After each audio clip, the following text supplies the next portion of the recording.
कि दो बार connection disconnect हुआ।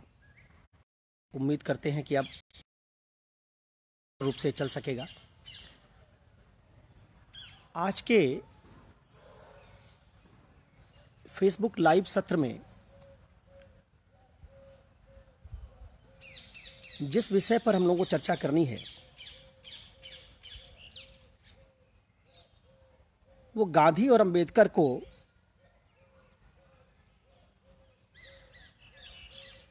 लेकर है, उनके विमर्श और विचार पर है। आपने जो प्रश्न मुझे भेजे हैं उन्हीं प्रश्नों को आधार बनाकर और पूरी बातों पर चर्चा करके हम लोग इस सत्र को आज संचालित करेंगे। जो सवाल आपके आए हैं बहुत सारे हैं, बहुत ज़्यादा सवाल हैं और इन सारे सवालों को एक साथ ले पाना और इनका समाधान प्रस्तुत नहीं होगा। फिर भी जो क्रक्स है, जो सवाल आपने पूछे हैं ज़्यादातर, उनमें कुछ सवाल हैं जो ये पूछ रहे हैं कि आरक्षण का जो समर्थन किया अंबेडकर ने वो सही था क्या, इस्लाम पर अंबेडकर के विचार जानना चाहते हैं। कुछ अन्य सवाल जो आपने पूछे हैं उसमें आप जानना चाहते हैं कि गांधी समारोह तक सीमित क्यों रह गए। किसी ने पूछा है राष्ट्र निर्माण की अंबेडकर की पूरी जो अवधारणा है वो क्या है। कोई सवाल विनाश के बिना क्या अंबेडकर के भारत की संकल्पना साकार हो सकती है क्या। आज कौन ज्यादा प्रासंगिक है, कौन ज्यादा महान है इन दोनों में, अंबेडकर गांधी के हैं, क्या अंबेडकर के द्वारा दलित उत्थान की अवधारणा गांधी की तुलना में ज्यादा व्यवहारिक है।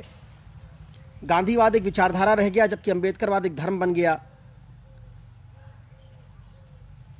अभिषेक सिंह ने सवाल पूछा है कि पिछली चर्चा में आपने कहा था कि अंबेडकर कहते थे कि और सामाजिक हित या दलित हित की मुद्दे पर टकराव होगा तो राष्ट्रहित के साथ खड़े होंगे।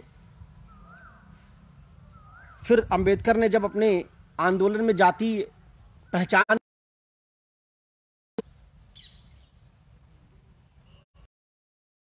की ये मांग की, उसको राष्ट्रहित के खिलाफ क्यों खड़े हो गए, क्या से आगे नहीं रखा। इस तरह के कई सवाल आपने मुझसे पूछ रखे हैं। देखिए, इस पूरी चर्चा में जो समझने वाली है, जैसे आपने हिंदी फिल्म देखी होगी, हिंदी फिल्म में किसी फिल्म को सफल बनाने के लिए, किसी नायक का कद बढ़ाने के लिए प्रायः उतने ही जबरदस्त विलेन की जरूरत होती है। जितना बढ़िया विलेन होता है, जितना मजबूत विलेन होता है, उतना हीरो का महत्व बढ़ता है। मिस्टर इंडिया आपने देखी होगी, मोगैम्बो नाम का विलेन इतना तगड़ा है उसमें कि मिस्टर इंडिया की पूरी आभा को बहुत बड़ा कर देता है। मैं आपको कुछ बैकग्राउंड में ले चलता हूं और दिखाता हूं कि कैसे भारत में जो हमारी आज समझ बनी है, इस समझ में भी कुछ विलेन बनाए गए जिससे कुछ हीरो खड़े किए जा सके।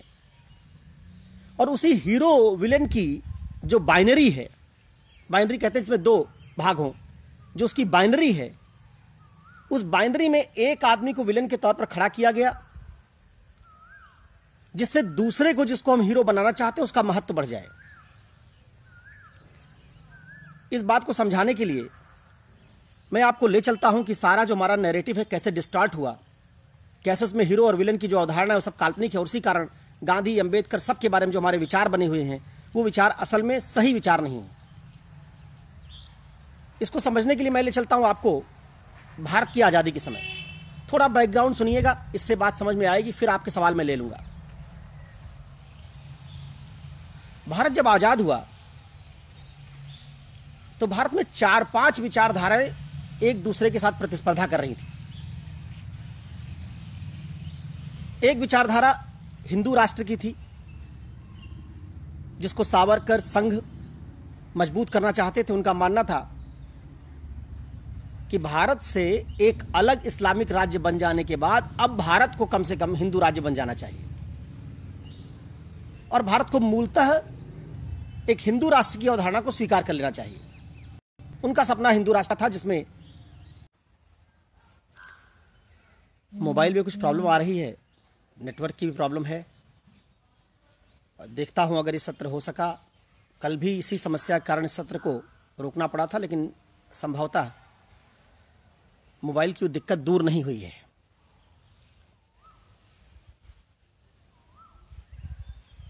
तो जो बात मैं कह रहा था उससे अगर आगे बढ़े,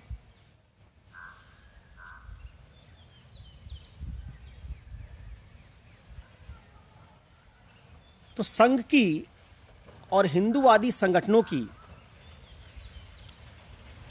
हिंदू राष्ट्र की एक अवधारणा है, जिस अवधारणा को आजादी के बाद वो बढ़ाना चाहते हैं। दूसरी तरफ समाजवादियों का वो खेमा है जो नेहरू से असंतुष्ट है। 1939 में सुभाष चंद्र बोस के कांग्रेस छोड़ देने के बाद सुभाष चंद्र बोस के कद का कोई समाजवादी कांग्रेस में नहीं बचा था। अगर सुभाष बोस कांग्रेस के अध्यक्ष रहते तो शायद सारे समाजवादी उनके नीचे काम करने के लिए तैयार हो जाते। लेकिन सुभाष बोस के कांग्रेस छोड़ने के बाद नेहरू, लोहिया, जो एक दूसरे को अपना समकक्ष मानते हैं, वो किसी एक समाजवादी के भीतर काम करने के तैयार नहीं होंगे। तो भारत की आजादी के बाद भी जब नेहरू प्रधानमंत्री बनते हैं तो बाकी उनके समकक्ष समाजवादी नेता अपनी अलग वैचारिकी लेकर खड़े हैं।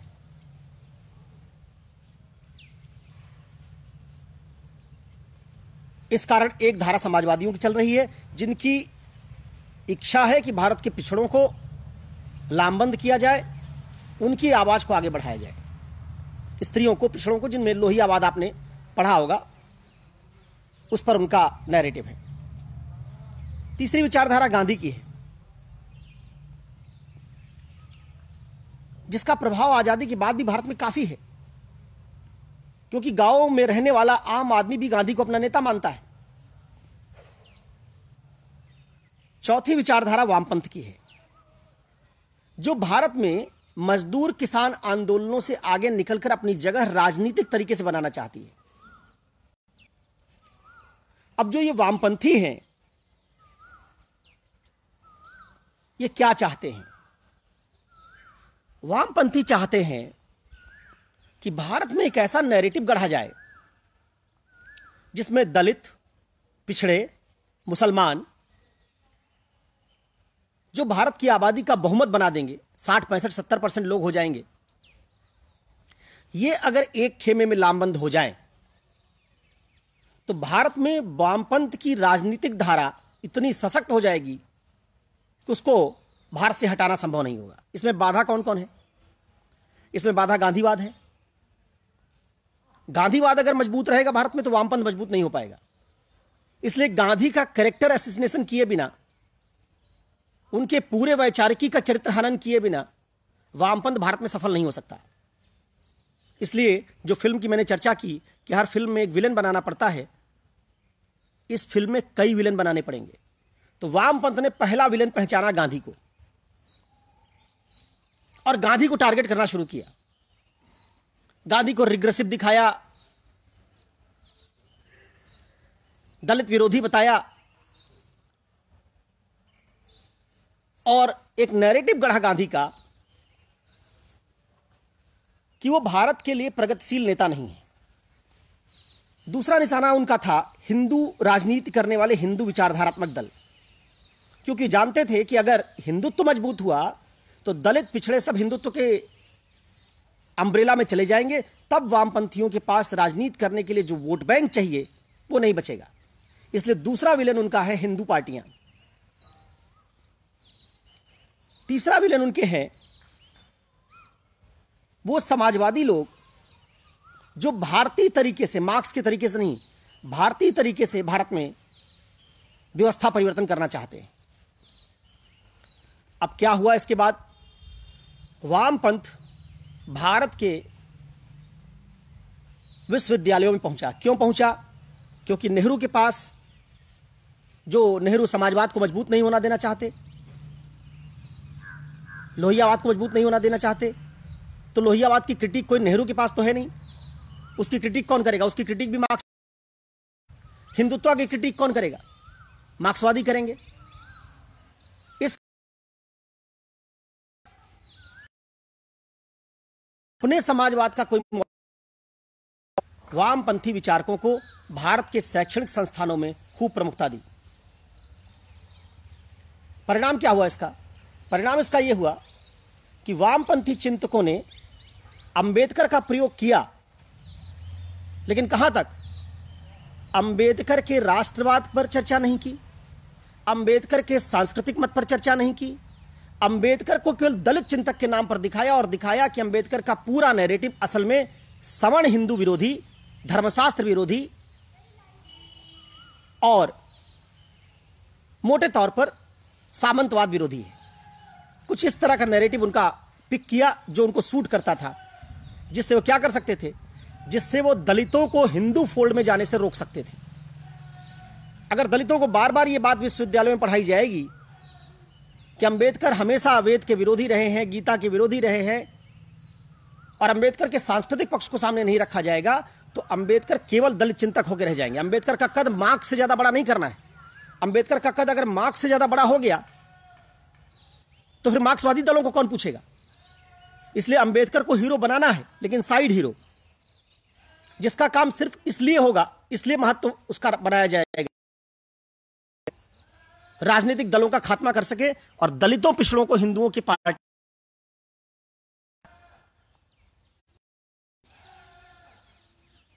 अब इस नैरेटिव से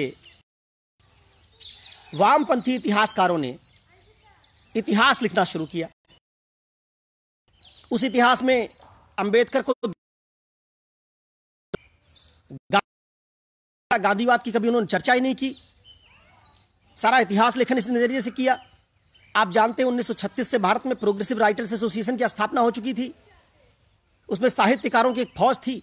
इन साहित्यकारों ने भी गांधीवाद की आलोचना करनी शुरू की और मार्क्सवादी तरीके से इन्होंने साहित्य और इतिहास दो विधाओं पर आगे आने वाली पीढ़ियों की चेतना का निर्माण करना शुरू किया। पूर्ण विश्वविद्यालयों के कारण धीरे भारत में नैरेटिव फैल गया कि गांधी एक अप्रगतिशील हिंदू विचारक है, अंबेडकर एक दलित चिंतक है और मार्क्सवाद एक प्रगतिशील विचारधारा होने के कारण इन सब का नेतृत्व करके इनको एक सशक्तिकरण की रास्ते की ओर ले जा सकती है। देखिए, ध्यान रखिए, जो ये पूरा नैरेटिव गढ़ा जा रहा था, इस नैरेटिव में जरूरी था कि वामपंथ हिंदुत्व के सभी पहचानों पर प्रहार करे। इसलिए वामपंथी इतिहासकारों ने चुन चुनकर एक एक हिंदू आइडेंटिटी के खिलाफ लिखा। रोमिला थापर ने सिद्ध किया कि गुप्तकाल स्वर्णकाल नहीं है। हालांकि ऐसी बात सही भी है कुछ हद तक। गुप्तकाल में शोषण है, गुप्तकाल में सामंतवाद है, गुप्तकाल में पुराण लिखे जा रहे हैं, कुछ लिहाज से रिग्रेसिव है।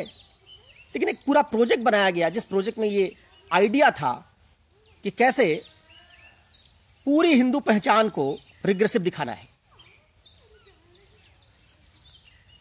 और आप देखेंगे कि चूंकि दलित, पिछड़ा, अच्छा, दलित और पिछड़े को अगर हिंदू व्याख्या से इस तरीके से हिंदुत्व से दूर कर दिया जाए तो मार्क्सवाद के खेमे में चले आएंगे। और मुसलमान को हमको साथ रखना है। इसलिए पाएंगे आप कि किसी वामपंथी इतिहासकार ने किसी इस्लामिक कुरीति पर, उसी समय जब हिंदू कुरीतियों पर विरोध कर रहे थे, हिंदू कुरीतियों पर प्रहार कर रहे थे, इस्लामिक कुरीतियों पर कलम नहीं चलाई, इस्लाम के खिलाफ नहीं लिखा। अंबेडकर ने पाकिस्तान और द पार्टीशन ऑफ इंडिया जो किताब लिखी, वो इस्लाम की पावरफुल क्रिटिक है। अंबेडकर ने कहा 3 वजहों से भारत के मुस्लिम लीग और मुसलमान भारत से अलग होना चाहते थे। पहली वजह उन्होंने बताई कि मुसलमानों में आज़ादी के पहले यह धारणा थी, मुस्लिम रूल के दौरान यह धारणा थी कि हम हिंदुओं से श्रेष्ठ हैं। अंबेडकर की बात कोट कर रहा हूं, पाकिस्तान और द पार्टीशन ऑफ इंडिया। उन्होंने कहा कि मुसलमानों में धारणा थी कि हम हिंदुओं से श्रेष्ठ हैं। इसलिए जब ब्रिटिशर्स भारत आए तो ब्रिटिशर्स ने हिंदुओं और मुसलमानों को बराबरी पे ला दिया। अब मुसलमानों में शासक होने की जो भावना थी कि हम हिंदुओं से श्रेष्ठ हैं, शासक हैं, हमारी जाति तो हिंदू कमजोर हैं, कायर हैं, तो जो ये धारणा है मुसलमानों के मन में, वो धीरे धीरे असुरक्षा में बदलने लगी कि कहीं ऐसा ना हो जाए कि लोकतंत्र आने पर बहुमत के शासन के नाम पर ये हजारों साल शासन किया, हमारे ऊपर शासन कर लें। उनके मन में सुरक्षा बनने लगी। इस कारण भारत का पार्टीशन होना तय हो गया, क्योंकि मुसलमान किसी भी कीमत पर मनोविज्ञान के साथ के आधिपत्य में रहना स्वीकार नहीं करेंगे। दूसरी वजह अंबेडकर ने बताई, कैसा धर्म है, कैसी फिलॉसफी है जो हमेशा धर्म को राष्ट्र से ऊपर रखता है। उसके संदर्भ में उन्होंने 2 नेताओं के उदाहरण कोट किए अपनी किताब में। एक 1925 में लाहौर में किचलू का भाषण, और दूसरा सिलहट में 1939 में मोहम्मद सुबहानी का भाषण, जिसमें दोनों साफ साफ कहते हैं कि हिंदू किसी गलतफहमी में ना रहें। अगर मामला मुसलमानों का आएगा तो हम किसी राष्ट्रवाद के साथ खड़े नहीं होंगे। इसका जिक्र करते हुए अंबेडकर ने कहा कि जो नैरेटिव है, यह नैरेटिव किसी हिंदू मुसलमान की राष्ट्र की संकल्पना को कभी सफल नहीं बनने देगा। तीसरी बात उन्होंने कही कि लीग का जो पूरा एजेंडा था, अब लीग की मांग सुन लीजिए क्या क्या थी। आपने इतिहास पढ़ा होगा, पता नहीं आप में से कितने लोगों ने अंबेडकर को पढ़ा है। लीग की मांगों में यह था कि भारत के झंडे को, जो तिरंगा झंडा, इसकी जगह मुस्लिम लीग का झंडा एक्सेप्ट किया जाए, उर्दू को भारत की भाषा बनाई जाए। अंबेडकर कहते हैं कि लीग ऐसी मांग जब कर रही है तो अच्छी तरह से जानती है कि भारत में उर्दू पूरे भारत की तो छोड़िए, मुसलमानों तक की भाषा नहीं थी। 68 मिलियन मुसलमान थे भारत में उस समय, जिसमें 28 मिलियन मुसलमान सिर्फ उर्दू बोलते थे, बाकी मुसलमान उर्दू नहीं बोलते थे। लीग ने मांग की कि उर्दू को राष्ट्रीय भाषा बनाई भारत की। लीग ने मांग की गौहत्या को पूरी तरह अलाउ कीजिए। लीग ने मांग की कि किसी मस्जिद के सामने कोई संगीत नहीं बजेगा। भारत में इस्लामिक संस्कृति को पूरी तरह स्वीकार किया जाएगा। अंबेडकर ने कहा कि लीग की जो भाषा है उसका मजाक उड़ाते हुए अंबेडकर ने कहा कि वो भाषा लीग की जो है वो हिटलर की भाषा है।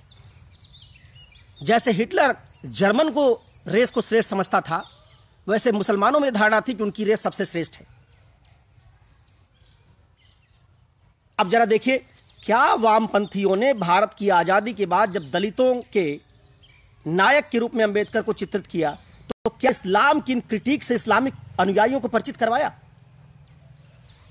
अगर वामपंथ ने यह काम भारत की आजादी की बात से किया होता तो मुझे पूरा विश्वास है कि भारत के मुसलमानों को वो क्रिटिकल में अंबेडकर जैसे विचारकों ने किया है, इससे इस्लाम के भीतर भी एक आत्मचिंतन की प्रक्रिया शुरू हुई होती। ठीक वैसे जैसे अंबेडकर के प्रभाव में आज बहुत सारे मनुवादियों के भीतर यह चेतना है कि हमारे धर्म में जरूर कुछ गड़बड़ रहा है। आज बहुत सारे लोग अंबेडकर पढ़कर ये प्रेरित हुए हैं। हम समझ पाए हैं, एनिहिलेशन ऑफ कास्ट पढ़ के हम समझ पाए हैं कि अंबेडकर के तर्क अकाट्य हैं। और अगर कोई तार्किक आदमी है उस किताब को पढ़ता है एनिहिलेशन ऑफ कास्ट को, तो समझता है कि हिंदू धर्म में कितनी बुराइयां हैं। तो वामपंथ जो बात में कह रहा था, उसने नैरेटिव गढ़ा, उस नैरेटिव में गांधी को विलन बनाया, उस नैरेटिव में अंबेडकर को सिलेक्टिव तरीके से यूज किया, उस नैरेटिव में मुसलमानों को असंतुष्ट नहीं करके उनको अपने राजनीतिक धड़े में जोड़ने के लिए कभी मुसलमानों पर प्रहार नहीं किया। हबीब तनवीर का नाम आपने सुना होगा, बड़े मशहूर नाटककार हैं। छत्तीसगढ़ में नाटक खेलते थे प्राय ही, छत्तीसगढ़ की ट्राइब्स में। ट्राइब्स को हिंदू धर्म की कोई जानकारी नहीं है प्राय।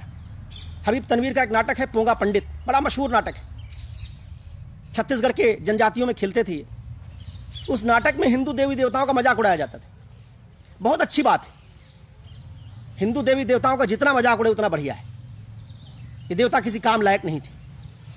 लेकिन हबीब तनवीर साहब ने उन जनजातियों में जब ये नाटक खेला जिनको हिंदू देवी देवताओं के बारे में जानकारी भी नहीं थी, प्रायः उनके अपने देवी देवता होते थे, तब उसी तरह का नाटक उन्होंने मुस्लिम पॉपुलेशन में कभी नहीं खेला। वामपंथ ने नाटककारों की एक फौज खड़ी की, वामपंथ ने इतिहासकारों की एक फौज खड़ी की, जिन्होंने हमारा पूरा नैरेटिव पॉल्यूट कर दिया और इस्लाम के लोगों को अपनी आलोचना नहीं देखने दी और हिंदुज्म के लोगों को सब आलोचना बताई। ये जो विलन और हीरो की अवधारणा है, ये भारत के विश्वविद्यालयों से बड़े बड़े इतिहासकारों, साहित्यकारों, लेखकों की पूरी फौज ने भारतीय चेतना में भर दी, जिसमें भारत में प्रगतिशील होने का मतलब यह माना जाने लगा कि आप हिंदू धर्म को गाली देते हैं तो आप प्रगतिशील हैं, हिंदू संस्कृति पर सवाल खड़े करते हैं तो आप प्रगतिशील हैं, लेकिन आप इस्लाम के खिलाफ मत बोलिए। ध्यान रखिएगा, प्राय वामपंथ स्त्री अधिकारों के चैंपियन होने का दावा करता है और आप सब जानते हैं, मैंने अपने पिछले लेक्चर में ही चर्चा की थी कि कोई धर्म दुनिया का, हिंदुज्म हो, इस्लाम हो, कोई धर्म स्त्रियों के हक की बात नहीं करता। वही तस्लीमा नसरीन जब औरत के हक में किताब लिखती है तो किसी वामपंथी बुद्धिजीवी ने तस्लीमा नसरीन की को डिफेंड नहीं किया। तस्लीमा नसरीन को ग्लोरीफाई नहीं किया कि आपने इस्लाम की क्रिटिक की, बहुत जरूरी क्रिटिक है। उल्टा तस्लीमा नसरीन को मुस्लिम कट्टरपंथियों के आगे छोड़ दिया कि वो अपने आप को डिफेंड करें। ना हिंदू में उनके समर्थन में लेख लिखे गए, ना इंडियन एक्सप्रेस में उनके समर्थन में लेख लिखे गए, ना वायर ने आज तक उनके समर्थन में स्थापना के बाद लेख लिखा। तो जो प्रगतिशीलता के प्रति दुराग्रह था, इस दुराग्रह ने एक नैरेटिव के तहत, एक साजिश के तहत,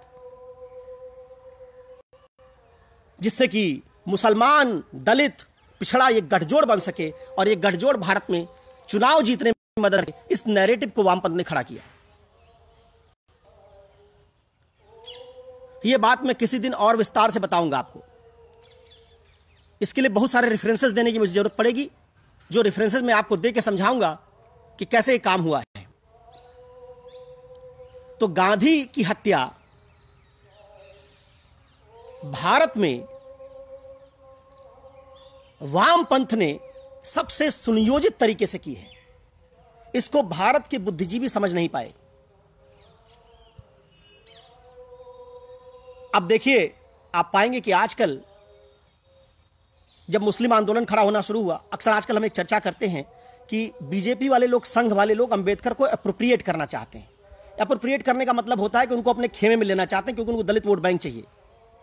बात सही है, अंबेडकर हिंदूवादी राजनीति के समर्थक नहीं थे।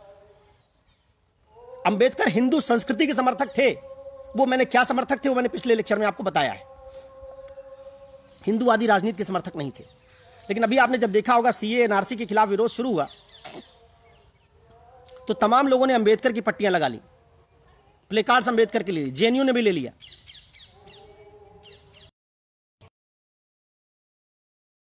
देश में वामपंथ बहुत कमजोर हो चुका है। पिछड़ों को रीजनल पार्टीज ने हड़प लिया, दलित भी इधर उधर भाग रहे हैं। तो वामपंथ भी अंबेडकर के कंधे के सहारे अपने आप को पुनर्जीवित करने की कोशिश कर रहा है। अब वामपंथ चाहता है, छटपटा रहा है कि अंबेडकर की इमेज को दलित चिंतक से बाहर ले जाया जाए और अंबेडकर की संवैधानिक इमेज खड़ी की जाए कि अंबेडकर संवैधानिक मूल्यों के प्रतीक है। लेकिन अभी भी वामपंथ अंबेडकर के इस्लाम पर विचारों को सामने लाने से हिचक रहा है। इसलिए मेरा मानना है कि जब तक भारत में आप अंबेडकर, गांधी, वामपंथ, हिंदुज्म, पंथ निरपेक्षता, इन सब डिबेट्स को ऐतिहासिक परिप्रेक्ष्य में बड़े महापुरुषों के उनके अपने लेखन से नहीं समझेंगे, तब तक आप भारत के बारे में जो डिस्टॉर्टेड हिस्ट्री का विजन है उसको लिए फिरते रहेंगे और इस कारण आप गांधी, नेहरू, अंबेडकर सबकी गलत वैचारिकी से ग्रस्त रहेंगे। इनको ओरिजिनल से पढ़िए, ओरिजिनल के अलावा कहीं से नहीं। पाकिस्तान और द पार्टीशन ऑफ इंडिया शानदार किताब है, कभी पढ़कर देखिएगा। और यह बात मुसलमानों के लिए बहुत जरूरी है, ध्यान रखिएगा। मैं अक्सर अपने फेसबुक लाइव में हिंदू धर्म की आलोचना करता हूं। कई लोग तो फेसबुक पर मुझे मैसेंजर पे गाली लिख के भेजते हैं। आज ही एक ने कहा कि तुम क्या फेसबुक लाइव करोगे, तुम तो हिंदू विरोधी हो, देशद्रोही हो। तो मैं कम से कम आपको यह कह सकता हूं कि मैं नास्तिक हूं, मैं किसी ईश्वर को नहीं मानता, लेकिन साथ में मैं ये भी चाहता हूं कि जब हम भारत में किसी वैचारिकी का मूल्यांकन करें, तो जैसे मैं अपनी हिंदू आइडेंटिटी को लेकर उसका वैचारिकी का मूल्यांकन नहीं कर सकता, वैसे इस्लाम के विद्यार्थियों से अपील है कि वो अपने उलेमा, मौलवी, काजी और वामपंथी इतिहास से ही अपना नजरिया ना बनाएं। हो सकता है वामपंथी इतिहासकारों का जो क्लास स्ट्रगल का मॉडल है, उस क्लास स्ट्रगल में दो वर्ग बनाने पड़ते हैं, एक शोषक और एक शोषित। तो शोषक वर्ग को किसको बनाएंगे? शोषक वर्ग बनाया उन्होंने दलित को, पिछड़े को। शोषक वर्ग किसको बनाया? सामंत और सवर्ण को। इनमें क्या दिखाना है उनको? वर्ग संघर्ष। क्योंकि भारत में ध्यान रखिएगा 1948 में 47 में आजाद हुए हैं, तब पूंजीवाद नहीं है। तो भारत में पूंजीवाद वाला बुर्जुआ और सर्वहारा के रूप में पूंजीपति और मजदूर की पहचान के तौर पर मार्क्सवाद नहीं चल सकता था। फैक्ट्रियां बहुत कम थी। तो मार्क्स ने जो वर्ग की अवधारणा पूंजीवादी राज्यों में पूंजीपति और मजदूर की बताई थी, उसको मार्क्सवादियों ने भारत में बदलकर अपने नैरेटिव में मनुवाद, ब्राह्मणवाद बनाम दलित, पिछड़ा ये कर दिया। अब उस नैरेटिव में सब कुछ ब्लैक एंड व्हाइट होता है। उसमें आपने पढ़ा होगा वामपंथ में कि उसमें वर्ग संघर्ष है, वर्ग समन्वय नहीं है। इसलिए वामपंथियों ने लोहिया को कभी महत्व नहीं दिया, क्योंकि लोहिया में इस तरह के वर्ग की पहचान ही नहीं, इसलिए लोहिया को दबा दिया। गांधी को समझेंगे कि इतिहासकार जो लोग रहे हैं उनका अपना नजरिया कैसे इस तरह की व्याख्या के लिए जिम्मेवार रहा है। अब आइए आपके जो सवाल हैं उस पर मैं आता हूं। तो मेरी आपसे विनती है कि गांधी और अंबेडकर दोनों महान नेता हैं। गांधी को भी समझना है तो गांधी से पढ़िए, अंबेडकर को समझना है तो अंबेडकर से पढ़िए। अब आइए मैं लेता हूं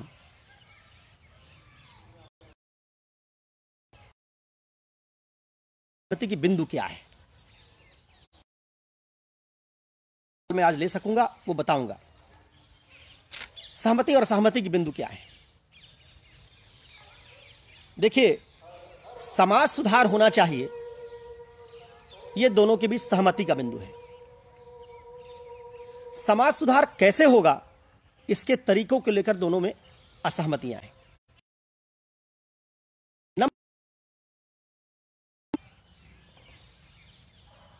आदर्श समाज क्या होगा?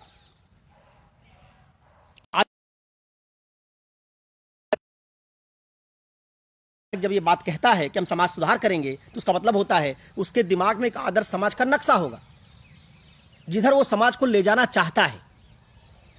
उसका नक्शा क्या है? गांधी और अंबेडकर का आदर्श समाज का नक्शा अलग अलग है। जब दोनों का आदर्श समाज का नक्शा अलग अलग है, दोनों के आदर्श समाज बनाने के तरीके अलग अलग हैं, तो दोनों की विचारधाराओं में टकराव होना तय है। सहमति सिर्फ इतनी है कि दोनों मानते हैं कि अस्पृश्यता खत्म होनी चाहिए, समाज सुधार होना चाहिए, लेकिन होगा कैसे और हम हासिल क्या करेंगे, इस बात में विरोध है। अब गांधी का आदर्श समाज क्या है समझ लीजिए, और अंबेडकर का आदर्श समाज क्या है इसको समझ लीजिए, तो आप समझ पाएंगे गांधी और अंबेडकर में क्या अंतर है। दो तरह के आदर्श समाजों के मॉडल बताए जाते हैं। एक आदर्श समाज का मॉडल वो होता है जिसमें आप दूसरे के लिए काम करेंगे। व्यक्ति की प्राथमिक पहचान इस तरीके की बनाई जाती है कि वो दूसरे के लिए काम करे।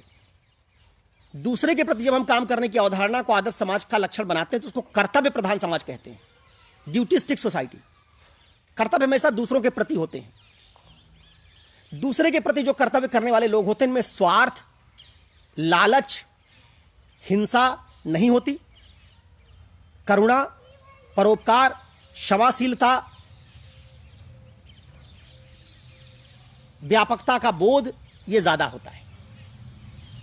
गांधी इसी कर्तव्य प्रधान समाज को आदर्श समाज मानते हैं, जहां 4 किस्म के वर्ग होंगे और हर वर्ग का आदमी दूसरे के लिए काम करेगा और चारों जुलाकर एक समाज बनेगा। इसमें हर वर्ग चूंकि दूसरे के लिए निस्वार्थ भाव से काम करेगा, इसलिए समाज में किसी वर्ग के भीतर स्वार्थ नहीं होगा, किसी वर्ग के भीतर कटुता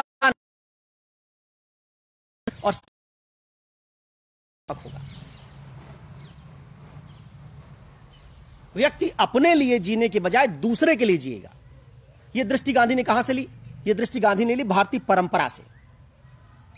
भारत में व्यवहार में जरूर कुरीतियां रही थी, लेकिन भारत में जो दार्शनिक परंपरा रही थी उसमें ज्यादा महत्वपूर्ण यही माना जाता था कि हमको दूसरों के लिए जीना चाहिए। गांधी की दृष्टि पारंपरिक है, इसलिए गांधी कर्तव्य प्रधान समाज को आदर्श समाज मानते हैं। तो जब कर्तव्य प्रधान समाज आप बनाएंगे तो फिर आपको पहचानना पड़ेगा कि आदर्श समाज में कितने तरह के कर्तव्य होने चाहिए, कौन कौन से लोग उन कर्तव्यों का निर्वहन करेंगे, उन कर्तव्यों का निर्वहन करने वाले लोगों की पहचान कैसे होगी।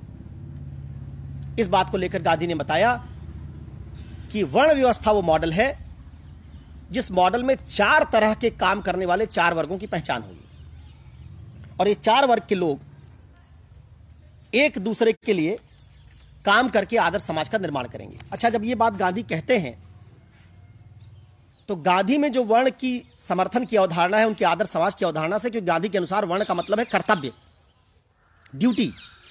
वर्ण एक वर्ग की तरह है जिस वर्ग के लोगों का एक प्रकार का कर्तव्य होगा।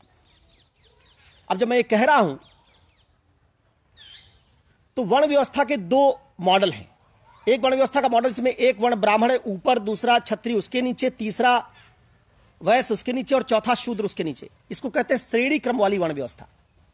इसमें ऊपर से नीचे आने पर अधिकार घटते हैं, महत्व घटता है और सबसे ऊपर वाला वर्ण जो है वही सबसे पावरफुल वर्ण होगा। इसलिए इसको कई बार ब्राह्मणवाद कहते हैं, क्योंकि इसमें सबसे ऊपर ब्राह्मण है। गांधी ने वर्ण व्यवस्था का समर्थन किया, लेकिन इस वर्ण व्यवस्था का समर्थन नहीं किया। कैसी वर्ण व्यवस्था का समर्थन किया गांधी ने? ये वाली वर्ण व्यवस्था ऊर्ध्वाधर है, ऊपर से नीचे है, ये श्रेणी क्रम वाली है। दूसरी वर्ण व्यवस्था ऐसी जो क्षैतिज होगी, ब्राह्मण, क्षत्रिय, वैश्य, शूद्र सब समानांतर होंगे। जैसे आज इंजीनियर और डॉक्टर जब हम कहते हैं तो इंजीनियर और डॉक्टर 2 काम करने वालों की पहचान है, लेकिन इंजीनियर और डॉक्टर बोलने से यह पता नहीं चलता कि डॉक्टर ऊपर है इंजीनियर नीचे है, या इंजीनियर ऊपर है और डॉक्टर नीचे। इंजीनियर और डॉक्टर बोलने से सिर्फ यह पता चलता है कि ये कौन कौन सा काम करते हैं, इसमें कोई ऊपर और नीचे नहीं। गांधी का मानना था कि ऐसे ही आदर्श समाज में कोई ऊपर नीचे नहीं होगा। जैसे आज आप इंजीनियर से इंजीनियर वाला काम करवाते हैं, डॉक्टर से डॉक्टर वाला काम करवाते हैं, वैसे गांधी का मानना था कि 4 तरह के जरूरी काम जो गैर पूंजीवादी समाजों, गैर इंडस्ट्रियलाइज सोसाइटी में जरूरी होंगे, वो 4 तरह का काम करने वाले ऐसे समता मूलक 4 वर्ण हो और चारों का कर्तव्य बांट दिया जाए, सब दूसरे के लिए काम करेंगे तो आदर्श समाज बन पाएगा। इसी आदर्श समाज की तरफ गांधी ले जाना चाहते थे और क्या मानते थे कि भारत में तत्कालीन था आदर्श नहीं है, वो कुरीति है, जिसमें छुआछूत है, जिसमें भेदभाव है, जिसमें असमानता है। इसलिए गांधी का मानना था कि वर्ण व्यवस्था जो ऊर्ध्वाधर उसको उलटकर क्षैतिज कर दिया जाए, वर्ण व्यवस्था बनाए रखी जाए, उसको क्षैतिज कर दिया जाए, जिसमें सब बराबर हो जाए। यह गांधी के आदर्श समाज की संकल्पना है। दूसरा मॉडल अंबेडकर का है। अंबेडकर के मॉडल में कर्तव्य आदमी की पहचान नहीं होगा, अधिकार पहचान होगा। व्यक्ति अधिकार के साथ जाना जाएगा। राइट्स हमेशा व्यक्तिगत होते हैं, सारे अधिकार हमेशा व्यक्ति को मिलते हैं। इसलिए जहां गांधी में सामुदायिक कर्तव्य है, एक वर्ग का कर्तव्य है जो उस वर्ग के सभी लोग करेंगे, वहां अंबेडकर में व्यक्ति की पहचान है, व्यक्तिवादी मॉडल है। व्यक्ति में आदमी अपने स्वहित के लिए काम करता है। जब मैं फंडामेंटल राइट्स में समानता की मांग करता हूं, स्वतंत्रता की मांग करता हूं, तो मैं अपनी स्वतंत्रता मांगता हूं। कोर्ट अगर आप जाएंगे भी कि हमारी स्वतंत्रता का कहीं वायलेशन हुआ तो अपने अधिकार के लिए आप जाएंगे, अधिकार व्यक्तिगत होते हैं। अंबेडकर चाहते हैं कि एक ऐसा ढांचा बने जिसमें सब अधिकार के साथ जिए। तो अंबेडकर का मॉडल आदर्श जो है उसमें अधिकार प्रमुख है, गांधी का जो मॉडल है उसमें कर्तव्य प्रमुख है। अधिकार वाले व्यक्ति में हमेशा अधिकार लेने का भाव होता है। अभी पिछली कक्षा में पढ़ाया था कि अधिकार कोई तभी ले पाता इसमें अधिकार छीनने की चेतना होती है। अधिकार कोई देता नहीं, लिए जाते हैं। अधिकार की चेतना से अधिकार लिए जाते हैं। इसलिए अंबेडकर चाहते हैं कि दलित वर्ग इस वर्ण व्यवस्था के मॉडल को ध्वस्त करे। और उसको कैसे ध्वस्त करे? अपने अधिकारों को छीन कर, मांग कर, क्लेम करके वर्ण व्यवस्था को तोड़ दे। अधिकार जब मांगेंगे तो वर्ण व्यवस्था नहीं चलेगी। तो अंबेडकर में वर्ण व्यवस्था को तोड़ के आदर्श समाज बनेगा, गांधी में वर्ण व्यवस्था को बचाकर आदर्श समाज बनेगा। गांधी में वर्ण व्यवस्था बचेगी तो, लेकिन वो ऊर्ध्वाधर से क्षैतिज हो जाएगी। अगर इसको समझाने के लिए मैं विवाह का एक उदाहरण दूं, जैसे आज स्त्रीवादी पहचानते हैं कि विवाह एक संस्था है जिसमें स्त्रियों का शोषण होता है। अब दो मत हो सकते हैं इसके आधार पर। एक जो कहे कि आदर्श स्त्रियों की स्थिति बनाने के लिए विवाह नाम की संस्था ही खत्म कर दो क्योंकि ये शोषण परक है। दूसरा वर्ग वो हो सकता है जो कहे विवाह रखो, विवाह में सुधार कर दो, अब विवाह को समतामूलक बना दो। जो वर्ग कहेगा विवाह रखो, विवाह में सुधार कर दो, विवाह को समतामूलक बना दो, विवाह में स्त्री पुरुष दोनों के काम बांट दो, वो गांधी वाला मॉडल होगा। वर्ण व्यवस्था को नष्ट मत करो, विवाह को नष्ट मत करो, शोषण परक संस्थाओं को गैर शोषण परक बना दो, ये गांधी का मॉडल है। और जो स्त्रीवादी आज क्या कहते हैं कि विवाह को नष्ट करो, उसकी जगह लिव इन रिलेशनशिप जैसा कोई कॉन्सेप्ट ले आओ, विवाह संस्था को ही खत्म कर दो, नई संस्था गढ़ो, क्योंकि उस संस्था में ही शोषण समाया हुआ है, उसको बदला नहीं जा सकेगा। ये अंबेडकर का मॉडल है। अंबेडकर नया मॉडल खड़ा करना चाहते हैं, गांधी पुराने मॉडल को सुधारना चाहते हैं। अंबेडकर चाहते हैं अधिकार के साथ आदमी व्यक्तिगत भावना से रहे, गांधी चाहते हैं कर्तव्य के साथ आदमी सामुदायिक भावना से रहे। लोकतंत्र के लिहाज से अंबेडकर का मॉडल ज्यादा सही है, क्योंकि लोकतंत्रों में व्यक्ति की व्यक्तिगत पहचान को महत्व दिया जाता है, व्यक्तिगत अधिकार दिए जाते हैं। और सामुदायिक लिहाज से अगर आप सोचेंगे तो गांधी का मॉडल ज्यादा ठीक है। गांधी के मॉडल में रहने पर समुदायवाद मजबूत होगा, लोगों के बीच समन्वय ज्यादा बढ़ेगा, बशर्ते जैसा मैंने कहा, बशर्ते ये तभी होगा जब कुरीति वर्ण व्यवस्था से दूर कर दी गई हो। जैसा गांधी कह रहे हैं कि आप उसकी कुरीति दूर कीजिए, वर्ण व्यवस्था अपने वर्तमान स्वरूप में स्वीकार्य नहीं होगी। तो अगर आप इस बात को समझते हैं तो बात समझेंगे। अब अंबेडकर की क्या फ्लॉ होगी और गांधी की क्या कमजोरी होगी? अंबेडकर की कमजोरी ये होगी, इसमें सशक्तिकरण तीव्र होगा, क्योंकि जब आदमी के अंदर वर्गीय चेतना आ जाती है तो अपना अधिकार छीन लेता है। अधिकार छीन लेगा तो तीव्र होगी प्रक्रिया, आप शोषण लंबे समय तक चला नहीं पाएंगे। इसलिए सशक्तिकरण के लिहाज से अंबेडकर का मॉडल ज्यादा बढ़िया है। इसी मॉडल की मैंने वकालत की थी जब स्त्री सशक्तिकरण पढ़ा रहा था, कि स्त्रियों को अधिकार छीनना पड़ेगा।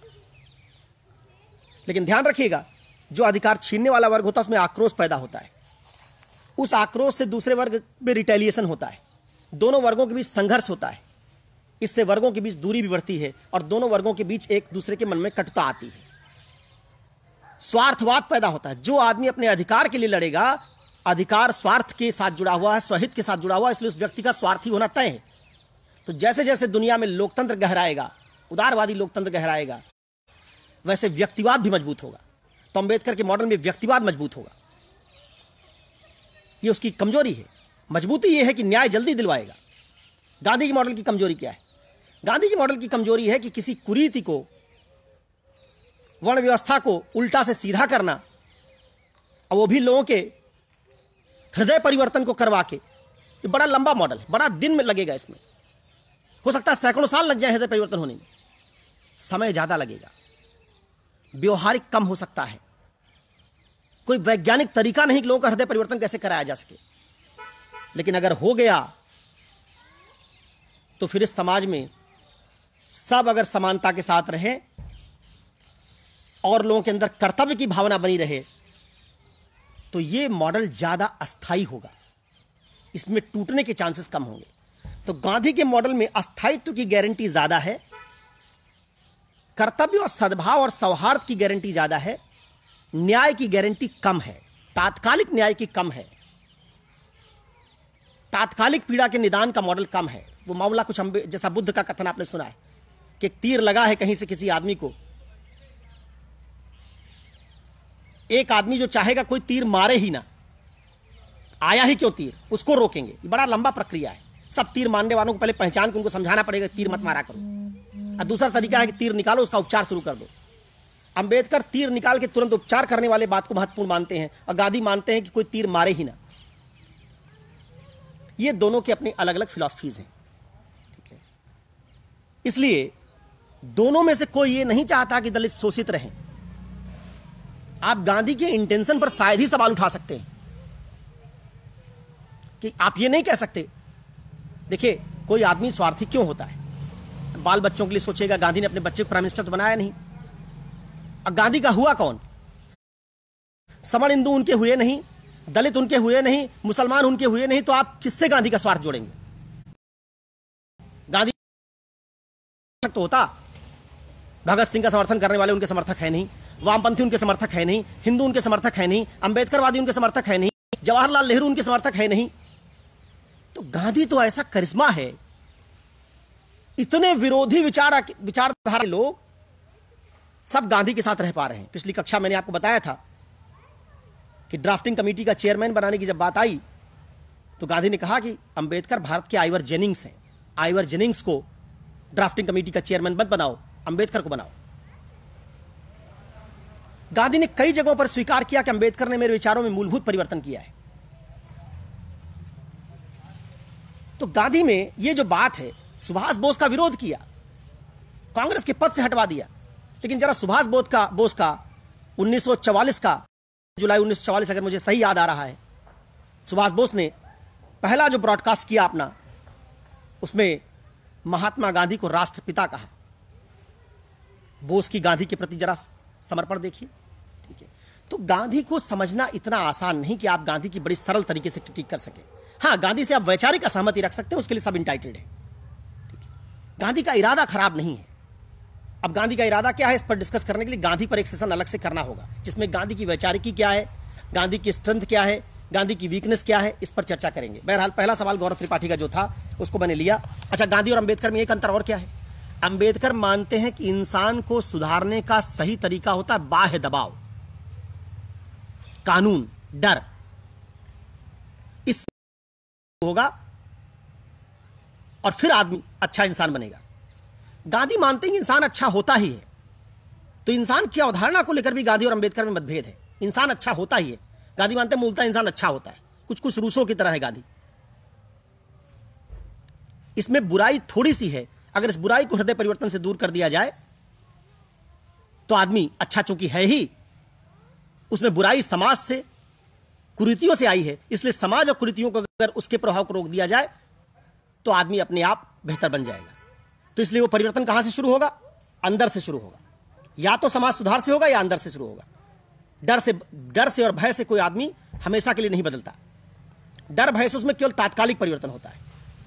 इस बात में मैं समझता हूं कि कुछ कुछ गांधी सही हैं। जैसे देखिए, कानून से आज सवर्ण डर तो गए,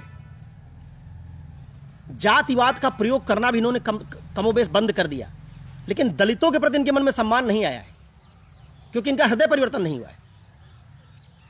तो गांधी की बात कुछ हद तक सही है। असली बात तो तभी आएगी जिस दिन सवर्ण दलित लड़कियों से या अपनी बेटियों का दलितों के साथ विवाह करना शुरू कर देंगे।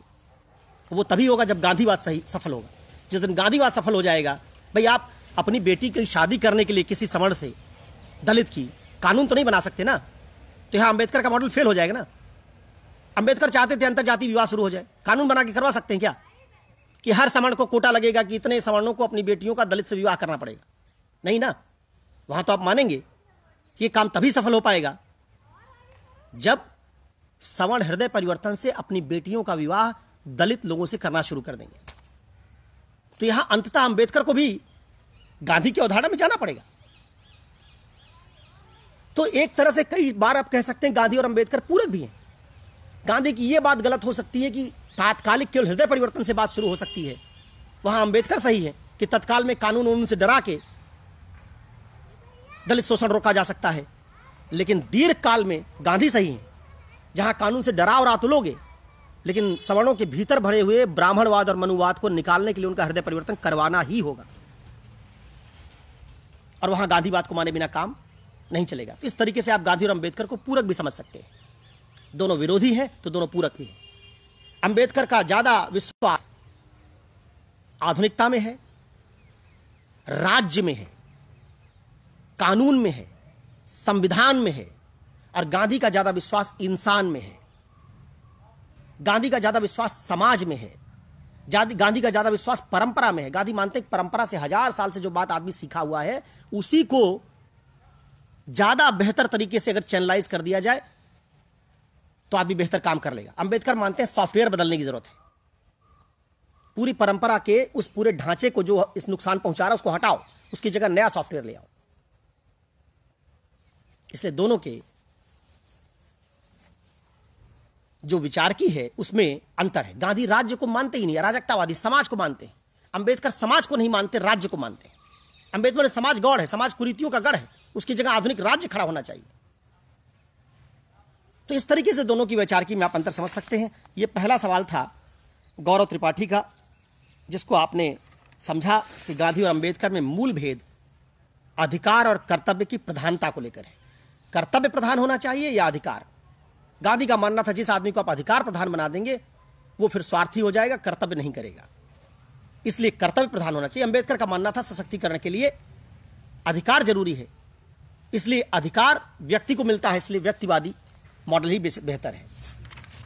दूसरा सवाल मोहम्मद इरफान का प्रश्न है, गांधी और अंबेडकर का वर्ण व्यवस्था पर विचार क्या एक दूसरे का परस्पर विरोधी है? इस सवाल का लगभग मैंने जवाब दे दिया। अंबेडकर चाहते हैं वर्ण व्यवस्था खत्म हो, जैसे बताया आपको कि स्त्रीवादी बहुत सारे चाहते हैं विवाह खत्म हो, अंबेडकर चाहते हैं वर्ण व्यवस्था खत्म हो, जो शोषणकारी संस्था उसको खत्म।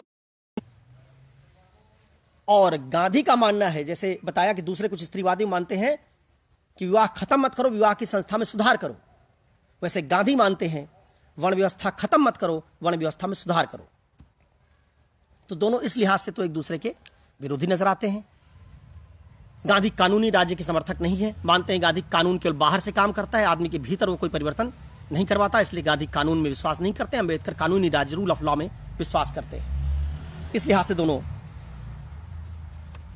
समर्थक और विरोधी आप उनके ढूंढ सकते हैं कि उनके सहमति असहमति के बिंदु ढूंढ सकते हैं। शुभेंदु पांडे का प्रश्न है,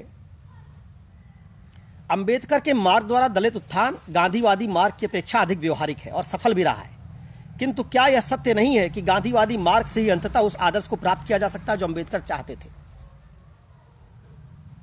यह सवाल की मूल भाव से मैं काफी हद तक सहमत हूं। अंबेडकर में व्यवहारिकता ज्यादा है और गांधी में दीर्घकालिक समाधान ज्यादा है। अगर मैं एक व्यक्ति होऊंगा और मैं शोषण सह रहा हूंगा तो मैं अंबेडकर को पुकारूंगा और मैं चाहूंगा कि मुझे अंबेडकर मिले उस समय मदद के लिए। गांधी नहीं कर पाएंगे मदद आपकी, तुरंत आप बीमार हैं तो। जैसे एलोपैथी और नेचुरोपैथी है, आपको फीवर आ रहा है, आपको तत्काल कोई रोग है, नेचुरोपैथी कहेगा कि तुम्हारे बॉडी से हम टॉक्सिन निकालेंगे, 15 दिन आओ, हम तुम्हारा पंचकर्म करेंगे, तुम्हारे बॉडी से जब सारे टॉक्सिन्स निकल जाएंगे तुमको बुखार आना बंद हो जाएगा। लेकिन अगर आप तुरंत बीमार हैं तो आप क्या चाहेंगे? 15 दिन जाएं, पंचकर्म करवाएं, तब बुखार ठीक हो कि पहले कोई दवा खाएं? अंबेडकर गांधी में यही अंतर है। अंबेडकर व्यवहारिक इसलिए हैं क्योंकि तात्कालिक समस्या का समाधान करते हैं, लेकिन अगर आप आगे बीमार नहीं पड़ना चाहते हैं, एलोपैथिक में आपके बुखार का निदान हो रहा है लेकिन आपकी शारीरिक प्रक्रिया नहीं बदली जा पा रही, तब वहां गांधी की जरूरत है, जहां व्यक्ति के भीतर से बुराई निकाल दी जाए। अब उसका मॉडल क्या होगा, वो मॉडल आपको ढूंढना पड़ेगा, लेकिन सिद्धांत के रूप में गांधी दीर्घकालिक मॉडल के तौर पर ज्यादा प्रभावी प्रतीत होते हैं। और मेरा मानना है कि जैसे जैसे दुनिया में पूंजीवाद ध्वस्त होगा, कमजोर पड़ेगा, पर्यावरण की समस्याएं गहराएंगी, तो जैसे आज दलित सशक्तिकरण में गांधी की उपादेयता प्रासंगिकता मजबूत हुई है, वैसे एक दिन गांधी की प्रासंगिकता ज्यादा मजबूत होगी। गांधी भी कोई नैरो चिंतक नहीं है, कोई एक केवल दलित के प्रश्न तक सीमित चिंतक नहीं है, उनका दायरा जो चिंतन का है बड़ा है। तो शुभेंदु के सवाल से मैं सहमत हूं कि हाँ, ये बात काफी हद तक ठीक है। जैसे आज हम जब 500 साल पहले के इतिहास, फ्रांस की क्रांति में, तो जब होगी, व्यवस्था में उथल पुथल हो रही होगी या कोई क्रांति हो रही होगी, बहुत सारे लोग सोचते रहे होंगे कि ये संस्था ना बदले, ऐसा ना हो। लेकिन जब दीर्घकालिक तौर पर हम देखते हैं तो क्या पाते हैं कि ठीक हुआ। उस समय तो तकलीफ हुई, लेकिन वो बात ठीक हुई। वैसे ही कई बार जब दीर्घकालिक, आप ज्यादा लंबा अपना स्पेन कर लेते हैं, टाइम फ्रेम बड़ा कर लीजिए, टाइम फ्रेम बड़ा कर लेंगे तो आप गांधी को प्रासंगिक मानना शुरू कर देंगे। टाइम फ्रेम छोटा करेंगे तो फिर अंबेडकर प्रासंगिक बने रहेंगे, गांधी की प्रासंगिकता के लिए उसमें जगह नहीं बनेगी। तो देश और काल का विस्तार आप कितना लेते हैं? काल और देश का विस्तार छोटा होगा तो प्रासंगिक रहेंगे, काल और देश का विस्तार बड़ा होगा तो गांधी की प्रासंगिकता बननी शुरू हो जाएगी। अब सवाल है अगला जो किसी ने पूछा है, नाम इनका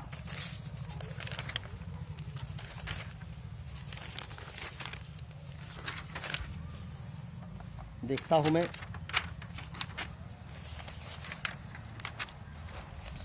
हाँ, अजय सुकुल का सवाल है, गांधीवाद एक विचारधारा मात्र रह गया जबकि अंबेडकरवाद धर्म बन गया है। यह बात भी सही नहीं है मेरे ख्याल से। दोनों विचारधाराएं भी हैं, दोनों अलग अलग संदर्भों में प्रासंगिक हैं। देखिए, कौन सी चीज धर्म बनेगी, धर्म का अगर आशय आपकी आस्था से है तो इसका निर्धारण कोई विचारधारा स्वयं नहीं करती। इसका निर्धारण देश काल और परिस्थिति करती है। चूंकि भारत में पिछले 20-25 साल से समानता की मांग बढ़ी है, यह डिमांड सप्लाई का लॉजिक है। समानता की मांग बढ़ी है, समानता की मांग को ज्यादा बेहतर तरीके से पूरी करने की क्षमता अंबेडकर में है, इसलिए अंबेडकर के प्रति लोगों की आस्था बनी है। भारत में पिछले 30-40 वर्षों में दलित चेतना का लोकतंत्रीकरण हुआ है। उस लोकतंत्रीकरण होने के कारण उनमें अस्मिता, अधिकार, सशक्तिकरण, इनका भाव मजबूत हुआ है। जब यह भाव मजबूत हुआ है तो उनको जरूरत जिस चीज की है वो जरूरत अंबेडकर पूरी कर पा रहे हैं, इसलिए अंबेडकर की प्रासंगिकता आज बहुत ज्यादा है। लेकिन ध्यान रखिएगा, जैसा मैंने कहा, जिस दिन पर्यावरण पर संकट आएगा, जिस दिन लोकतंत्र चरमराएगा, जिस दिन आपको समाज में फिर से मनुष्यों में प्रेम भरने की जरूरत पड़ेगी, हिंसा निकालनी पड़ेगी, अलगाव निकालना पड़ेगा, एलिनेशन निकालना पड़ेगा। एलिनेशन एक टेक्निकल टर्म है, इसको समझाऊंगा किसी दिन। इसको निकालना पड़ेगा। जिस दिन समाज में ये सब जरूरतें ज्यादा होंगी, उस दिन गांधीवाद प्रासंगिक हो जाएगा। तो मैं तो अगले 50 वर्षों में गांधीवाद को धर्म बनते हुए देख रहा हूं। 50 साल बाद गांधी लौटेंगे, क्योंकि दुनिया की जो समस्याएं आगे बन रही, प्रेसिंग इश्यूज, जहां हम पर्यावरण से लड़ रहे हैं, वहां गांधी की दृष्टि बहुत व्यापक है। और अगर आप में से कुछ लोगों को जानकारी ना हो तो मैं बता दूं आपको कि पूरा पर्यावरणीय मूवमेंट जो खड़ा हुआ दुनिया में, उस मूवमेंट में एक दिन नाम भी मैंने लिया था, आर्ने नैश, डीप इकोलॉजी की पहली थ्योरी जब उसने गढ़ी तो उसने गांधी को इस्तेमाल किया।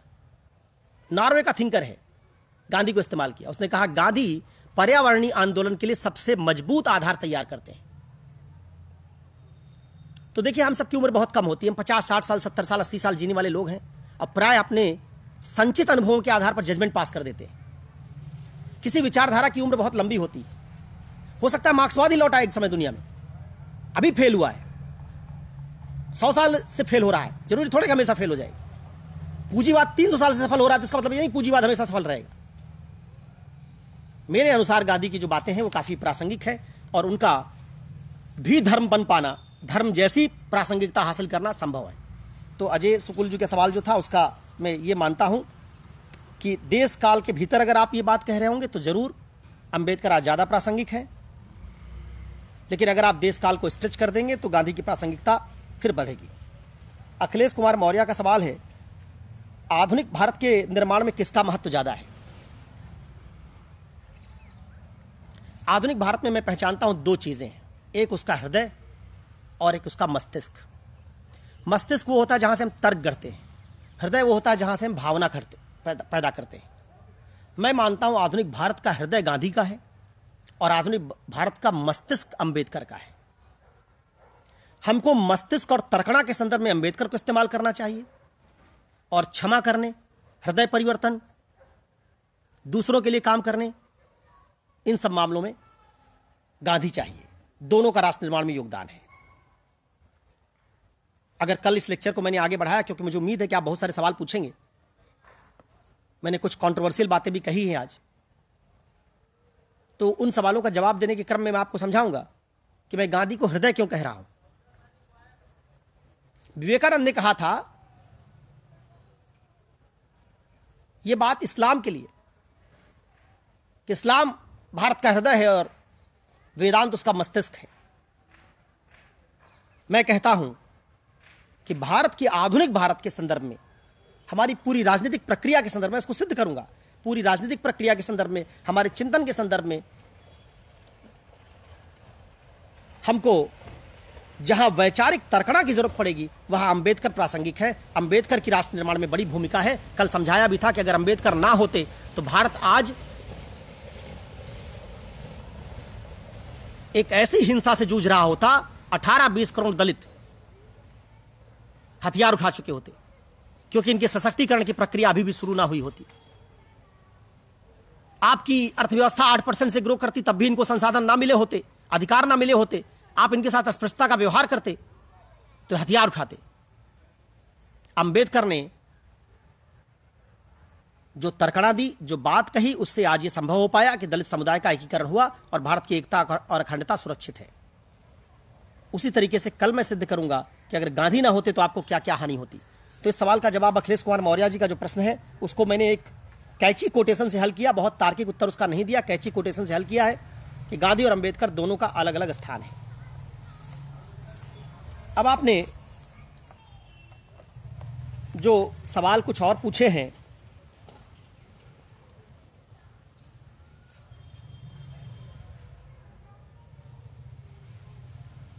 हरिजन उत्थान किसके रास्ते पर, गांधी या अंबेडकर? मेरा ख्याल इसका जवाब मैंने दिया है। हरिजन उत्थान के बाद क्या? हरिजन उत्थान तक अंबेडकर ज्यादा प्रासंगिक, हरिजन उत्थान के बाद क्या? आगे की राह के लिए गांधी ज्यादा प्रासंगिक। एक बार फिर हम सबको हरिजन उत्थान के बाद बैठना पड़ेगा और विचार करना पड़ेगा कि हम सब हृदय परिवर्तन अपना करेंगे कि नहीं करेंगे। दो समुदाय जैसे हिंदू मुसलमान इस देश में रह तो रहे एक साथ, लेकिन लड़ रहे हैं, एक दूसरे के प्रति प्रेम नहीं है। उसका कारण मैंने कुछ आज हिंट दिया है। उसका कारण यह है कि भारत में वामपंथियों ने इस्लाम को चर्चा से हमेशा दूर रखा, इस्लाम के कुरीतियों को सामने नहीं रखा, इस्लाम में जो बौद्धिक चर्या शुरू होनी चाहिए थी उसको आगे नहीं बढ़ाया। और यह ना करके उन्होंने इस्लाम का भला नहीं किया, इस्लाम का बुरा किया है। वैसे ही दलित उत्थान के संदर्भ में, हरिजन उत्थान के संदर्भ में अंबेडकर बहुत महत्वपूर्ण है, क्योंकि अंबेडकर ने हिंदुओं की कमी बताई हिंदुओं को। हम उसको नहीं माने शुरू में, कोई बात नहीं, लेकिन आज हम धीरे धीरे उसको मान रहे हैं। वहां अंबेडकर ज्यादा महत्वपूर्ण है। लेकिन जिस दिन हम कमी जान लेंगे अपनी, क्या उस दिन बाद आज सवर्ण क्षत्रिय, सवर्ण ब्राह्मण दलितों के साथ बिल्कुल भाईचारे की भावना से रह रहे हैं? नहीं। तो वहां उस उत्थान के आगे की संरचना में मुझे लगता है गांधी इंपॉर्टेंट है। यह पुष्पेंद्र राव जी आपके सवाल का जवाब है। गांधीवाद या अंबेडकरवाद आधुनिक भारत की अर्थव्यवस्था में कौन प्रासंगिक? अंबेडकरवाद और गांधीवाद दोनों अर्थव्यवस्था के मॉडल के तौर पर आप नहीं ले सकते। अंबेडकर का अर्थव्यवस्था का कोई ऐसा मॉडल नहीं है जिसको इतना कॉन्क्रीटली डिस्कस किया जा सके। होगा तो मुझे जानकारी नहीं, यहां मैं आपसे क्षमा मांगूंगा कि मेरी अंबेडकर की आर्थिक वैचारिकी पर उतनी समझ नहीं है। हालांकि अंबेडकर का अर्थव्यवस्था पर ही पीएचडी है। मॉडल है जिसमें ग्राम स्वराज का मॉडल है, कॉटेज इंडस्ट्रीज है, रूरल इंडस्ट्री, पहले की कुटीर उद्योग जैसा मॉडल है। ग्रास रूट लेवल पर आप आते हैं। ये तर्क, इसको ज्यादा डिस्कस करना पड़ेगा कैसे। रिद्धि पांडे का सवाल, अधिकांशतः दलित मुक्तिदाता के रूप में प्रकट किया जाता है, किंतु वे स्त्रियों वहां तक अंतर किया जा सकता है दोनों में कौन अधिक स्त्रियों के पक्ष में रहा है। बिल्कुल सही बात आपने कही। अंबेडकर को दलित मुक्तिदाता के तौर पर प्रस्तुत किया गया क्योंकि उनको दलित नेता बनाना था। स्त्रियों का नेता खुद मार्क्सवादी विचारक बनना चाहते थे, इसलिए वो स्त्रीवाद का विमर्श नहीं छोड़ना चाहते थे, इसलिए उन्होंने वहां अंबेडकर को जगह नहीं दी। देखिएगा एक ऐसी कॉन्स्पिरेसी, अंबेडकर जितना दलित चिंतन पर लिखते हैं उतना महिला चिंतन पर भी लिखते हैं, लेकिन अंबेडकर को महिला चिंतक के तौर पर ख्याति हमारे विश्वविद्यालयों के शिक्षकों ने नहीं लेने दी, और वहां प्राय हमारा रुझान मार्क्सवादी विचारधारा की तरफ बनाए रखा। रिद्धि पांडे जी, आपकी बात बिल्कुल सही है। अंबेडकर ने अगर किसी प्रश्न पर दलित मुक्ति के बाद सबसे ज्यादा चिंता की होगी तो स्त्री मुक्ति का सवाल है। इसलिए अंबेडकर को स्त्री मुक्ति के चैंपियन के तौर पर भी जाना जाना चाहिए। स्त्री के सवाल पर मैं गांधी के मत से सहमत नहीं रहता हूं। मुझे लगता है कि वहां अंबेडकर का मत ज्यादा प्रासंगिक है। अलग पाकिस्तान बनने के बाद क्या अंबेडकर ने नेहरू और गांधी से कहा था कि इस्लाम के नाम पर अलग मुल्क बनने के बाद किसी मुस्लिम को हिंदुस्तान में रहने का हक नहीं, सारे मुस्लिम को पाकिस्तान चला जाना चाहिए? मुझे यह तो पता नहीं कि उन्होंने गांधी और नेहरू को कहा क्या था, लेकिन मैं मानता हूं, यह जानता हूं कि अंबेडकर का नेहरू के प्रति विचार ठीक नहीं है। अंबेडकर नेहरू को भी तानाशाह मानते थे, आपने पढ़ा होगा। रही बात इस बात की, तो अंबेडकर का हमेशा मानना था, जैसा मैंने आपको बताया, कि इस्लाम की आइडेंटिटी से अलग किसी राष्ट्रीयता के भीतर समायोजन होना संभव नहीं है। इस्लाम के भीतर राष्ट्र हो तो इस्लाम इसको स्वीकार करेगा, राष्ट्र बड़ा हो उसके भीतर इस्लाम हो, इसको इस्लाम कभी स्वीकार नहीं करेगा। अंबेडकर का यह दावा है ऐतिहासिक आधार पर, और उसके लिए उन्होंने बहुत सारे तर्क और बहुत सारे प्रमाण दिए हैं। इस लिहाज से अंबेडकर का मानना था कि हां, ज्यादा बेहतर होता कि मुस्लिम पाकिस्तान चले जाए, उससे आइडेंटिटी की जो लड़ाई है वो काफी हद तक, असुरक्षा की लड़ाई, आइडेंटिटी की लड़ाई, वो सॉल्व हो सकेगी। ध्यान रखिएगा, अंबेडकर को हिंदुओं से कोई सिंपैथी नहीं है इस मामले में। इसके बावजूद उनकी इस्लाम पर एक टिप्पणी काफी क्रिटिकल है। उन्होंने ये माना है कि इस्लामिक अनुयायियों को एक राज्य जो है उनका उसमें जाना चाहिए। गांधी और अंबेडकर के राष्ट्रीयता और सनातन संस्कृति पर क्या दृष्टिकोण थे? अंबेडकर का दृष्टिकोण कल मैं आपको बता चुका हूं परसों। सनातन संस्कृति नहीं, उसको हिंदू संस्कृति के तौर पर आप देखेंगे तो अंबेडकर उसको हिंदू धर्मशास्त्रों से अलग करते हैं। अंबेडकर ने संस्कृति के सवाल पर हिंदू संस्कृति को बहुत अलग तरीके से परिभाषित किया है, उसमें बहुत सारी चीजें शामिल की हैं, उसमें बहुत सारे विचारकों का योगदान माना है। इसलिए संस्कृति पर अंबेडकर का रवैया सकारात्मक है। वो भारतीय संस्कृति को बहुत पसंद करते हैं, इसलिए उन्होंने जितने सुधार के बीज खोजे अपने, वो न मार्क्स से लिए, न फ्रांस की क्रांति से लिए, वो सब भारत से लिए। गांधी का सनातन संस्कृति से प्रेम आप जानते हैं। गांधी को गीता प्रिय है, गांधी को रामचरितमानस प्रिय है, यद्यपि गांधी को ये शरीरी ईश्वर जो अवधारणा है उसको गांधी नहीं मानते। गांधी में ईश्वर की अवधारणा सत्य के साथ जुड़ी हुई है। सत्य सार्वभौमिक होता है, सत्य एक होता है, वैसे ईश्वर एक है। तो गांधी संस्कृति के प्रति समर्थित है, उनका समर्थन संस्कृति को है, लेकिन उस संस्कृति की व्याख्या गांधी धर्मशास्त्रों से निकालते हैं, प्रायः देवता से नहीं, धर्मशास्त्र से। अंबेडकर संस्कृति की व्याख्या धर्मशास्त्र से नहीं निकालते, धर्मशास्त्र से स्वतंत्र रूप से उसकी व्याख्या निकालते हैं। आज मेरा ख्याल है कि हम लोग यहीं रुकेंगे। कल जो बाकी बचे आपके सवाल हैं उनके साथ उपस्थित होऊंगा कि